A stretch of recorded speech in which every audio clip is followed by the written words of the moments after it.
Chris Cuomo here. Welcome to NewsNation. I came into the region to make sure that I was understanding the dynamic and the difference between what matters here and what matters at home in America.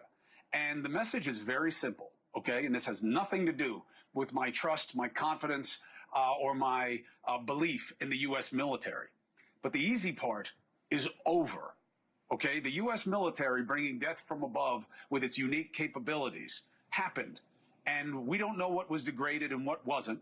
I don't know how much you can trust. I don't know how much we can verify. We have no idea what's happened to people on the ground in Tehran. We have no idea. Maybe we will, maybe we won't.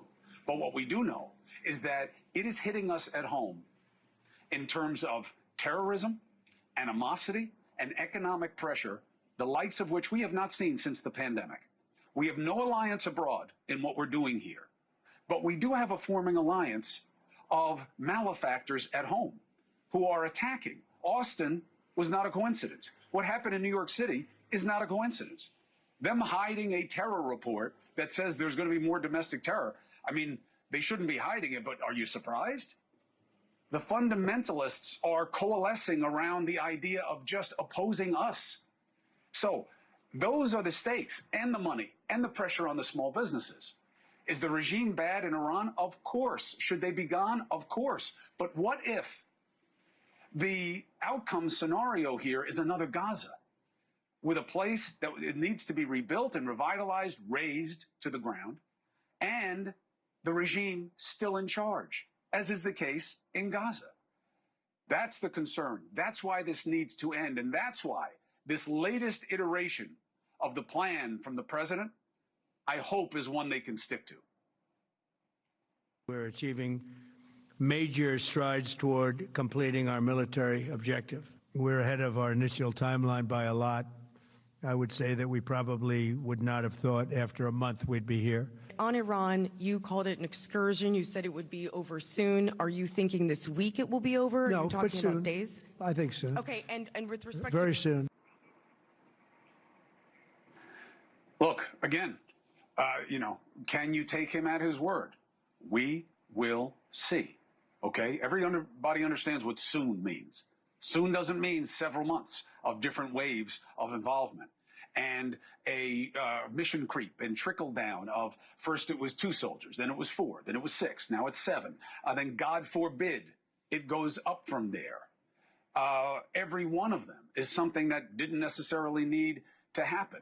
We don't know what's happening on the ground in Tehran. We don't know how many innocents have been killed. We don't know what the resolve is to take on this regime. We saw more protests before all this happened than we're seeing on the ground there now. And yes, the regime beat them back bloodily and murdered them because they're savages and they are extremists and they are religious zealots who want to kill and destroy and be primitive. All of that is true. But that doesn't mean that this gets us to a better place. And that's my concern. Again, I'm in Israel. America is not Israel, okay? They have a unique threat profile. These people are within reach of them. What's happening on the northern border is one of the most ignored stories in America. The IDF right now is inside Lebanon once again. The last time they went there, it was supposed to be an excursion. They were there over a decade. Why? Because these things are tricky. Hezbollah is answering the call of Iran. They were supposed to disengage. They were supposed to disarm. America was negotiating that. Now, we don't even know if Lebanon can stop Hezbollah. We don't even know if Lebanon wants to stop Hezbollah. So Israel is there fighting. You don't think that's related to this? Of course it is. It happened 48 hours after it started in Iran. You see what I'm saying? What is next in America? How much crunch can we take on our oil and fuel prices? How long will it last?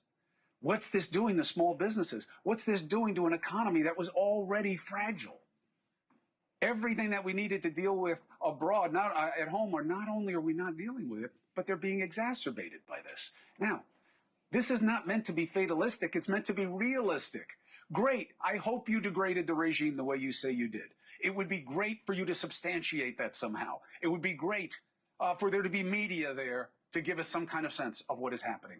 Nobody wants the regime to succeed. But I don't know that they were about to attack us in any real way that made this imminent and made it a driver of having to happen right now. I don't know that the regime is in a place where we can anticipate that there is a demise anytime soon. They just put in the guy's son, who's supposedly more of a zealot than he is. They said they don't want to negotiate, and they're not going to surrender. And remember who these people are. This is my last thought, okay? And this has been true for 2,000 years. These people don't see themselves winning today. They do not see themselves winning in my lifetime. The extreme Islamist movement is about blood for time. These people are willing to suffer and die. Life is cheap to them. You have to know that. It is a lesson I thought we had learned. Thank you for watching. Subscribe below and download our NewsNation app right now on your phone, and you will get fact-based, unbiased news for all Americans.